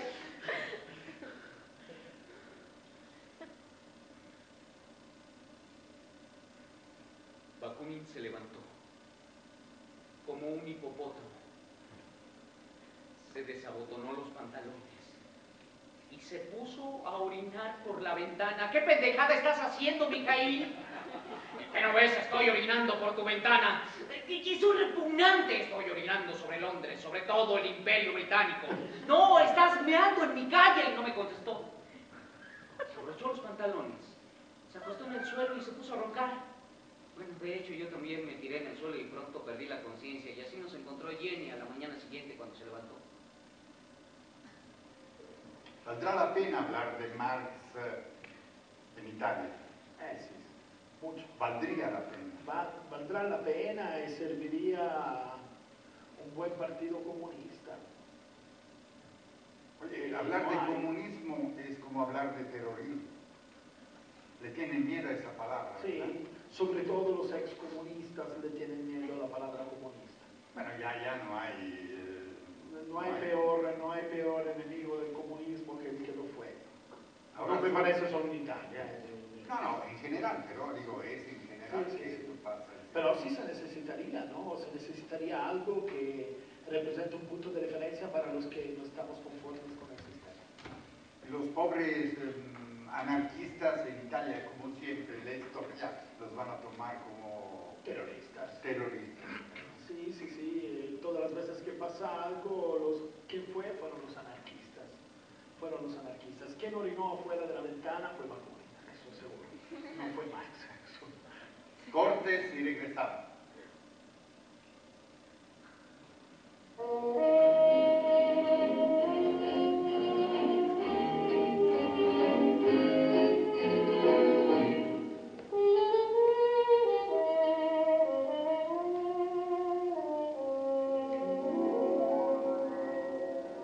Quand nous chanterons le temps des cerises, les gueux rossignols, les merles moqueurs seront tous en fête. Es el tiempo de las cerezas. Todos deberían de entender el valor de la Comuna de París. Ese glorioso episodio de la historia humana. Todo empezó por una estupidez de Napoleón III. ¿El sobrino de Pepe Botella? Ese mero era un bufón, un actor, actuaba, sonreía a las multitudes mientras 16 millones de campesinos vivían en casuchas miserables y sus hijos morían de hambre. Pero que me había promovido las elecciones. La gente votaba, pensaban que eso era la democracia, un error muy común todavía en estos días. Bueno, pues este Napoleón III cometió el error de atacar a los ejércitos de Bismarck. Fue derrotado rápidamente y las tropas alemanas victoriosas marcharon sobre París. Pero fueron recibidas por algo mucho más devastador que el ruido de los cañones. El silencio. Encontraron las estatuas de París cubiertas con paños negros y una inmensa, invisible resistencia silenciosa. Desfilaron rápido por el Arco del Triunfo y obviamente se fueron. Y el viejo orden, la República, los liberales, como se llamaban a sí mismos, no se atrevían a volver a París. Temblaban de miedo porque al irse los alemanes, París estaba ahora tomada por los trabajadores, las amas de casa, los intelectuales, los empleados, los ciudadanos armados. El pueblo de París no fue un gobierno, sino algo que los gobiernos siempre temen. Una comuna. La energía colectiva del pueblo, la Comuna de París. La gente se reunía las 24 horas del día, en todas partes, en células de 3, 4 personas, tomaban decisiones juntas. Mientras tanto, allá afuera, el ejército francés sitiaba la ciudad, amenazando con invadirla en cualquier momento. París fue el primer enclave de libertad, la primera ciudad libre en este mundo de tiranía. Solo duró unos meses, pero la Comuna fue el primer cuerpo legislativo de la historia que representaba a los pobres. Sus leyes estaban hechas para ellos. Se pospuso el pago de las rentas. Se eliminó toda clase de deudas de los pobres. Los miembros de la Comuna se negaron a cobrar un salario más alto que el de cualquier trabajador. Se eliminó el trabajo nocturno de los panaderos. Y a todos les fue fue permitida la entrada libre al teatro. ¿Cómo ves? Ah, ya. Obvio, sí, se reabrieron los museos. Se organizó una comisión para permitir la instrucción a todas las mujeres, algo que nunca se había visto, ¿eh? La comuna declaró que el propósito de las escuelas era enseñar a los niños a amar y respetar a sus semejantes. Y ahora hablan sobre la educación. ¿Y qué les enseñan a sus hijos? Solo lo que es necesario para tener éxito en su mundo capitalista. Los comuneros comprendieron la verdadera importancia de la educación, no con las palabras, con los hechos. Destruyeron la guillotina, ese instrumento de la tiranía, aunque sea de la tiranía revolucionaria. Sí, eso fue la Comuna de París. Las calles estaban siempre llenas de gente, todos con su bufanda roja, ondeando una gran bandera roja que era el símbolo no de un país, sino de toda la raza humana. Hombres y mujeres lloraban de alegría, se discutía en todas partes, la gente participaba de las cosas, parecía que sonreían más que antes, les reinaba la amabilidad, las calles eran seguras sin necesidad de policía. Sí, eso es el socialismo. Por desgracia, este ejemplo de la comuna no podía ser permitido. Tout ça n'empêche pas Nicolas que la commune n'est pas morte. Tout ça n'empêche pas Nicolas que la commune n'est pas morte. El ejército de la República entró y comenzó la matanza. Los miembros de la comuna fueron llevados al cementerio, puestos contra el muro y fusilados. En total, 30.000 personas fueron asesinadas. La comuna fue aplastada por los lobos y los cuervos. La comuna fue... No. La comuna sigue siendo un glorioso episodio de la historia humana.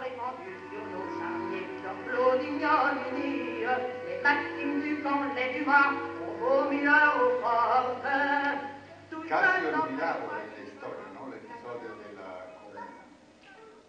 Mientras que podría ser tomado como ejemplo. Fue el primer grande experimento de realización del proyecto socialista y esa canción que escuchábamos existe también en italiano y ha sido un himno para muchos trabajadores, ¿no? Los mataron a golpes de metralla, ¿sí? Dice en un cierto momento la canción. Sí, es un episodio olvidado, y lo que no se olvida en esta sociedad que todo consume. Lo que no se olvida se metaboliza con una rapidez tal que es como si se olvidara. Así que se olvidó todo, no se olvidó qué es el fascismo, se olvidó el sacrificio de nuestros padres o nuestros abuelos para obtener los derechos en el trabajo, que hoy alguien en nombre del bienestar de todos quiere quitar. Entonces se está sacrificando todo el trabajo de enteras generaciones, que costó muchísimo, sacrificios grandes, huelgas donde la gente, lo digo, a veces la gente se sorprende, huelgas donde la gente no cobraba su sueldo. Y ahí se notaba el valor de la huelga.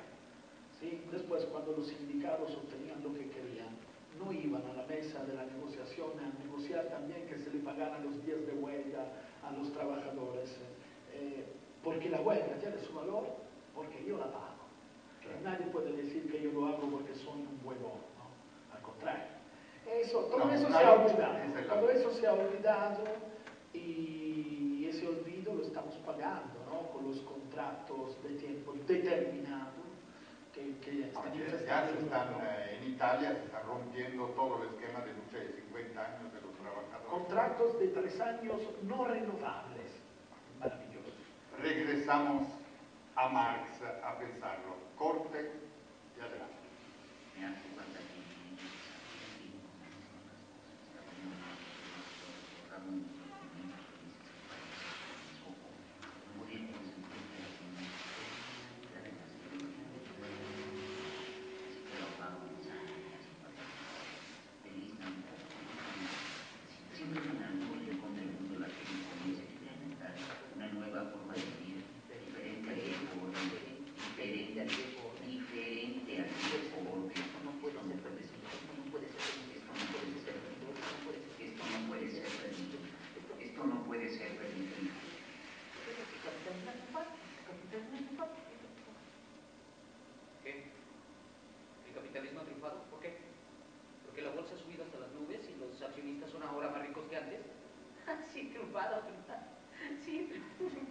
Cuando la cuarta parte de los niños de Estados Unidos vive a la miseria, triunfado.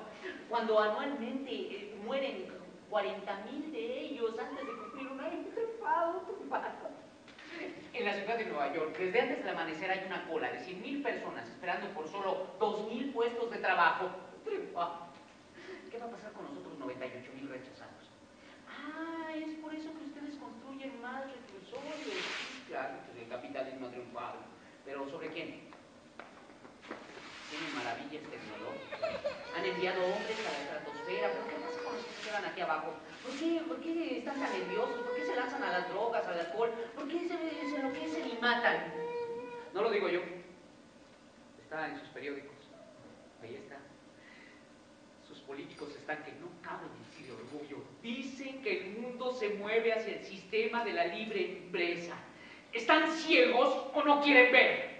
¿No conocen el sistema de la libre empresa? Cuando el gobierno no hace nada por los pobres y lo hace todo por los ricos, el gobierno estadounidense dio 100 millones de acres de tierra gratis a la compañía ferrocarrilera. Gratis, gratis, gratis. Y miró hacia otro lado. Cuando los migrantes chinos e irlandeses trabajaban 12 horas diarias en esa misma compañía y morían por el frío, por el calor. Y cuando los trabajadores se rebelaron y fueron a la huelga, ¿qué hizo el gobierno? Mandó al ejército para aplastarlos. ¿Por qué carajos creen que escribía el Capital? Sino porque conocía las miserias del capitalismo y de su sistema de la libre empresa. En Inglaterra ponían a los niños a trabajar en sus fábricas textiles porque sus deditos eran adecuados para manejar los usos. En Estados Unidos, las niñas iban a trabajar a las fábricas de Massachusetts a los 10 años y morían a los 25. Las ciudades son hoyos negros de vicio y de pobreza. Eso es el capitalismo de aquel entonces. Y el capitalismo de ahora. Sí, tienen maravillas tecnológicas. Veo artículos de lujo en sus revistas, sobre todo en sus televisiones. Esas pantallas con tantas bonitas imágenes. Ven tanto y saben tan poco. Ya nadie lee libros de historia, pura basura de superación personal. ¿Qué mierdas es eso del sincrodestino? ¿Qué carajos les enseñan en las escuelas en estos días? Aniversario de la Guerra del Golfo, una victoria rápida y dulce. Sí, conozco esta clase de victorias rápidas y dulces que dejan miles de cadáveres y niños que mueren por falta de alimentos y medicinas. En África, en Europa, en Palestina, la gente se mata por las fronteras. ¿Acaso han leído, entendido, escuchado lo que yo dije hace 150 años? Eliminen esas ridículas fronteras. No más pasaportes, ni visas, ni banderas, ni promesas de fidelidad a esa entelequia que es la nación. Trabajadores del mundo, únanse.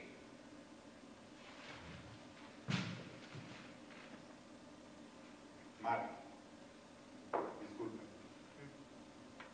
¿Nunca le ha pasado así que podría haberse equivocado?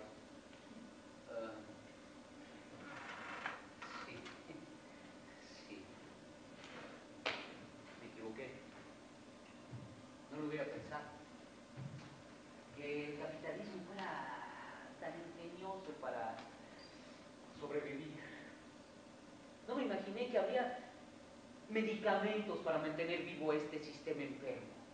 Exacerban el patriotismo de la gente con chicharitos, chicharotes, México, México, ra, ra, ra, para que olvide su miseria. Hacen guerra a Siria, Libia, Afganistán para solucionar sus crisis económicas. Hay fanáticos religiosos. Pare de sufrir. ¿Cómo? Pare de sufrir. Prometiendo a las masas que Jesús va a volver, créanme. Yo lo conozco. A Jesús, Él no va a volver. Estaba equivocado en 1848 pensando que el capitalismo estaba por derrumbarse. ¿Quién? ¿Jesús? No, Marx, yo había hecho mal mis cálculos. Quizá por unos 200 años, pero sí, habrá cambio. El pueblo no es tonto. Lo vuelven tonto, pero su instinto, su sentido común terminarán por unirlo. Ya ha pasado otras veces, acuérdense de la Comuna, así que puede volver a ocurrir. Hasta Lincoln decía que no se puede engañar a todos todo el tiempo. Puede volver a suceder, pero a lo grande, y cuando ocurra, los que están en el poder con toda su riqueza, todos sus bancos, no podrán evitarlo. Sus propios siervos se negarán a servirles, sus propios soldados se negarán a obedecerles. Por supuesto, el capitalismo ha hecho milagros de la tecnología, de la ciencia, maravillas, pero está preparando su propia muerte. Por su hambre voraz de lucro, más y más y más y más, ha provocado un mundo todo revuelto. Lo ha convertido todo, la ciencia, el arte, la literatura, la música, la pintura, la belleza misma, en mercancía para ser comprada y vendida. Los propios seres humanos son artículos de consumo. Y no hablo solo de los trabajadores de las fábricas, no. Hablo de los abogados, de los doctores, de los licenciados, todos tienen que venderse para poder sobrevivir. ¿Y qué va a pasar cuando se den cuenta de que todos son trabajadores y que tienen un solo enemigo común? ¿Qué va a pasar? ¿Se unirán? Harán satisfacer sus necesidades, y no solamente en su propio país, sino en todo el mundo. El capitalismo no ha inventado la globalización, el libre comercio. Aprovechenlo, que les salga el tiro por la culata. Provoquen una cultura mundial en contra del propio capitalismo. Que la tortilla se vuelva, que los pobres coman pan y los ricos mierda, mierda. Algo bueno tiene que surgir de todo esto. Tenía 25 años, estaba en París, cuando escribí que la gente estaba enajenada con su propio trabajo porque les disgustaba. Estaban enajenados con la naturaleza, porque entre más máquinas había, el ruido, el mal olor, lo que llaman el progreso, invadía su vida. Estaban enajenados con sus semejantes porque luchaban todos contra todos para poder sobrevivir. Estaban enajenados consigo mismos porque vivían una vida que no era la suya. Pensaban que una vida bella era posible solo en los sueños, en la fantasía. Pero esto no tiene por qué ser así. No tiene por qué ser así. Todavía existe la posibilidad. Dije posibilidad, no seguridad. Sí, lo admito. Antes pensaba que todo era seguro. Ahora sé que todo puede pasar. Lo que sí es cierto es que tienen que moverse. ¿Suena demasiado radical para ustedes? Tomen en cuenta que ser radical significa tomar un problema desde la raíz, y la raíz en este caso somos nosotros, ¿no? Les tengo una sugerencia. Imagínense que tienen forúnculos en todo el cuerpo, que al sentarse les da un dolor tan agudo que tienen que levantarse, tienen que actuar, actúen. No quieren hablar más del capitalismo ni del socialismo. Aprovechen la riqueza de la tierra, apodérense de lo que necesitan: agua, aire, árboles, hierba. Legalícenla. Casas agradables donde vivir, unas horas de trabajo, más horas de ocio. No se pregunten quién lo merece. Todos los seres humanos lo merecen, ¿sí? ¿Ya me puedo ir? Es que el tiempo ya se acabó. Espero que no haya sido ni siquiera un poco aburrido. Si así fue, imagínense que fue como una segunda venida. La primera, ¿de quién fue? La de Cristo, ¿no? Es que él ahora no pudo y me mandó a mí, a Marx.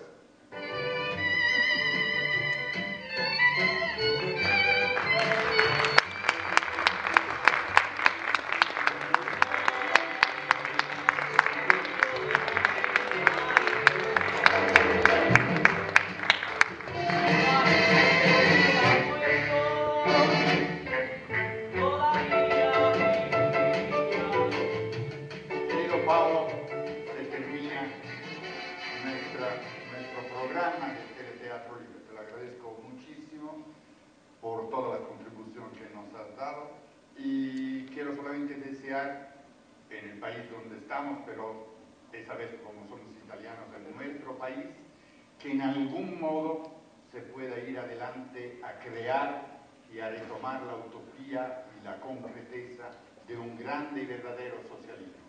Gracias. Gracias.